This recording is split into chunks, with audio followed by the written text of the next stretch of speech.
कुछ काम सीख परिवार का सहारा बनना चाहता हूँ, क्या करूँ? आज ही ज्वाइन करो JS ITI, जहाँ मिलेगा electrician, fitter, surveyor, COPA, fashion technology जैसे ट्रेड्स में रोजगार परक प्रशिक्षण, जिसे प्राप्त कर तुम अपने परिवार को आर्थिक मजबूती दे सकते हो। साथ ही मल्टीनेशनल कंपनीज में 100% प्लेसमेंट। JS ITI, पलई पट्टी, Babatpur, Varanasi. Admissions open. JS private ITI के इस ऑनलाइन पोर्टल पर आपका स्वागत है। मैं विश्वजीत यादव। जैसा कि प्रीवियस क्लासेस में मैंने आप लोग को इल्यूमिनेशन के प्रकार बताया था, और उस इल्यूमिनेशन के प्रकार में मैंने आपको दो प्रकार का बताया था। एक था क्या हमारा नेचुरल सोर्स और दूसरा क्या था आर्टिफिशियल सोर्स। तो आर्टिफिशियल सोर्स जो होता है, आर्टिफिशियल सोर्स में वह सोर्स होते हैं जिसमें जो इल्यूमिनेशन प्राप्त होता है वह विद्युत उपकरणों द्वारा या इलेक्ट्रिकल एप्लीकेशन जैसे हमारा CFL हो गया, ट्यूबलाइट हो गया, उसके कारण क्या होता है हमारा इल्यूमिनेशन जो प्राप्त होता है, उसके बारे में हम लोग जानेंगे कि जो हमारा आर्टिफिशियल सोर्स के द्वारा जो इल्यूमिनेशन प्राप्त होता है उसके क्या क्या लाभ हैं, तो हम लोग देखेंगे। और एक उसके साथ साथ ही मैंने आप लोग को बताया था मैकेनिकल इल्यूमिनेशन, जैसा कि हम लोग क्या करते हैं केरोसिन आल को क्या कहते हैं, केरोसिन आल में एक बत्ती डाल के हम लोग जो प्रकाश उत्पन्न करते हैं, इस प्रकार का जो इल्यूमिनेशन प्राप्त होता है उसको हम लोग क्या कहते हैं मैकेनिकल इल्यूमिनेशन। लेकिन हम लोग आज किसकी बात करेंगे, advantage of electrical illumination system में देखते हैं। हम लोग पढ़ेंगे advantage of electric lighting system.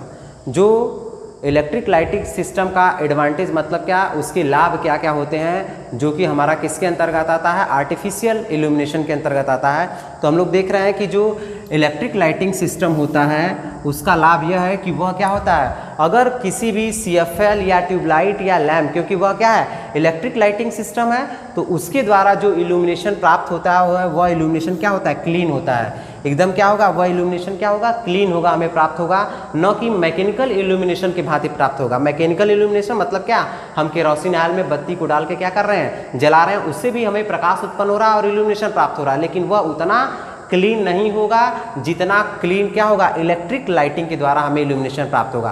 तो हम लोग एडवांटेज में देख रहे हैं कि पहला क्या होता है हमारा क्लीन होता है, दूसरा आसानी से नियंत्रित। आसानी से नियंत्रित मतलब हम इसको क्या कहते हैं, इलेक्ट्रिक लाइटिंग को आसानी से नियंत्रित कर सकते हैं, जिसको हम लोग लिख सकते हैं क्या, ईजी टू कंट्रोल। लिख सकते हैं ईजी टू कंट्रोल, मतलब आसानी से क्या कर सकते हैं, नियंत्रित कर सकते हैं। तीसरा होता है हमारा क्या, यह काफ़ी विश्वसनीय होता है। विश्वसनीय जिसको हम कह सकते हैं क्या, रिलायबल।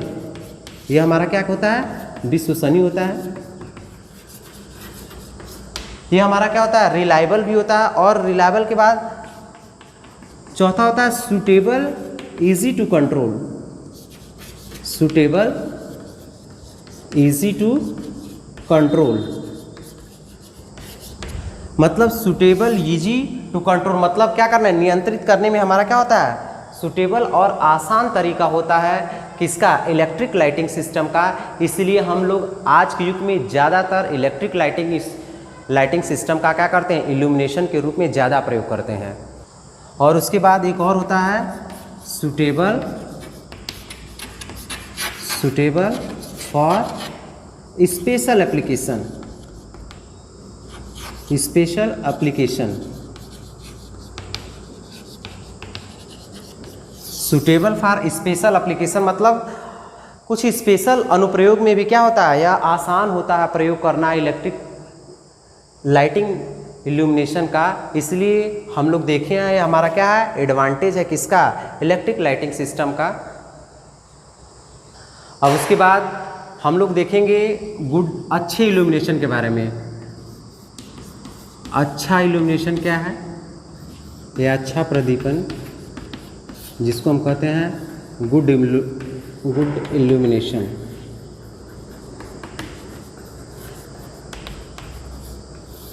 हमें गुड इल्यूमिनेशन मतलब क्या, अच्छा प्रदीपन कब प्राप्त होगा, अच्छा प्रदीपन तब प्राप्त होगा जब क्या हो, एक समान प्रकाश हो।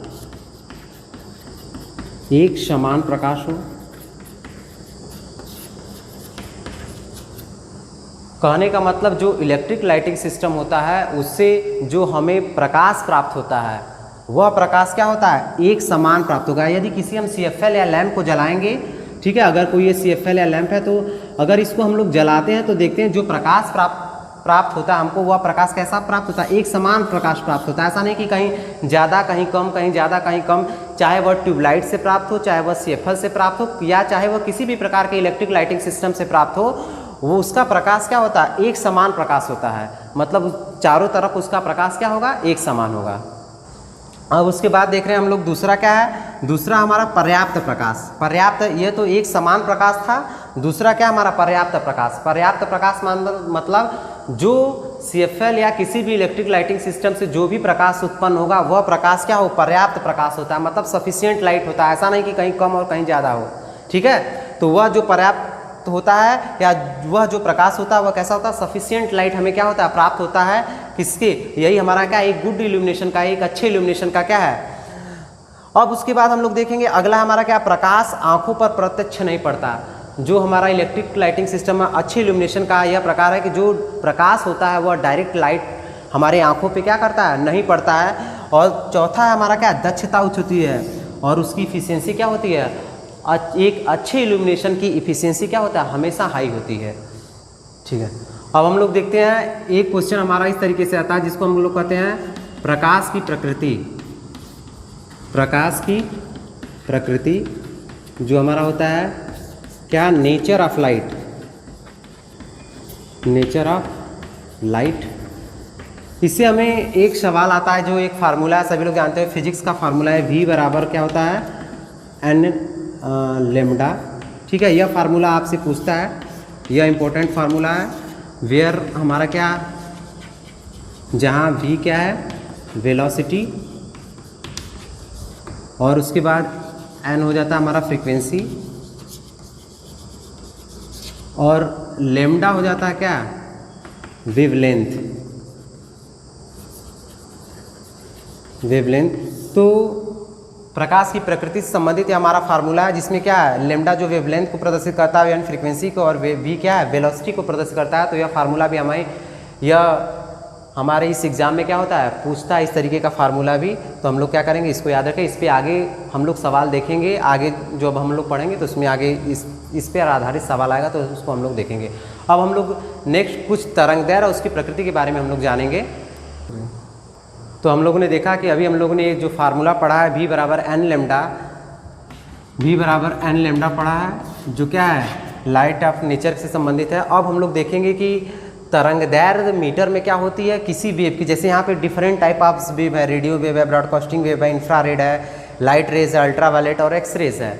तो विभिन्न प्रकार के यहाँ क्या है, तरंग की प्रकृति है या तरंग है, और उस तरंग का तरंगदैर्घ्य कितना है मीटर में, यह चीज़ है। तो आपके एग्जाम में कुछ इंपॉर्टेंट वेव्स हैं, जैसे रेडियो वेव्स, और उसके बाद इंफ्रारेड वेव्स, और उसके बाद अल्ट्रावायलेट रेज। इस तरीके इन सब रेजों की क्या करता है, एग्जाम में पूछ देता है कि इसकी तरंगदैर्घ्य क्या है। चूँकि यह क्या है, लाइट से संबंधित है, तो हम लोग देखेंगे कि जो रेडियो वेव होती है, रेडियो वेव की तरंगदैर्घ्य 550 मीटर से 11 मीटर तक होती है।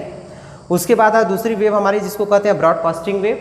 ब्रॉडकास्टिंग वेव का होता है 11 मीटर से लेके 3 × 10⁻⁴ मीटर तक इसकी तरंगदैर्घ्य होती है। उसके बाद हमारा है इंफ्रारेड या हीट रेज। इंफ्रारेड कहते हैं या क्या कहते हैं, उष्मीय किरण कहते हैं, और इसकी तरंगदैर्घ्य जो होती है वह क्या, 3 × 10⁻⁴ टू 0.75 × 10⁻⁶ मीटर होती है, जिसको हम क्या कहते हैं, इंफ्रारेड या हीट रेज की। उसके बाद होता है हमारा लाइट रेज, या जिसको हम कहते हैं प्रकाश किरण। क्या कहते हैं, प्रकाश किरण। तो प्रकाश किरण की जो हमारी क्या होती है, वेवलेंथ होती है या तरंगदैर्घ्य होती है, जो वो 0.75 × 10⁻⁶ टू 0.4 × 10⁻⁶ मीटर होती है। किसकी, लाइट रेज की वेवलेंथ, या जिसको हम कहते हैं तरंगदैर्घ्य मीटर में। उसके बाद ज़्यादातर हम लोग से पूछता है अल्ट्रावायलेट रेज। अल्ट्रावायलेट रेज की तरंगदैर्घ्य कितना होता है, 0.4 × 10⁻⁶ मीटर टू 3 × 10⁻⁸ मीटर। यह होती है हमारी अल्ट्रावायलेट रेज, जिसको हम कहते हैं परावैंगनिक किरण। परावैंगनिक किरण की तरंगदैर्घ्य है। और उसके बाद लेस देन 3 × 10⁻⁸ मीटर, मतलब 3 × 10⁸ मीटर से कम तक की तरंगें जो हमारी होती हैं वो क्या कहते हैं, एक्सरे कहा जाती हैं, या एक्सरे कहलाती हैं, या जिसको हम कहते हैं एक्स किरण, या वो गामा किरण के नाम से जानी जाती हैं। तो इस तरीके के हम लोग क्या करते हैं, विभिन्न प्रकार की तरंगों को, वेवलेंथ को हम लोग क्या करेंगे, देखेंगे और याद करेंगे। हमारे एग्जाम में किसी एक तरंगदैर्घ्य का क्या पूछ सकता, किसी एक तरंग की प्रकृति पूछ सकता है, उसका तरंगदैर्घ्य कितना होता है। उम्मीद है हमारा ये वीडियो आपको पसंद आया होगा। हमारे इस वीडियो को लाइक करें, शेयर करें तथा हमारे यूट्यूब चैनल को सब्सक्राइब करें तथा लेटेस्ट अपडेट पाने के लिए हमारे बेल आइकन को क्लिक करें। धन्यवाद।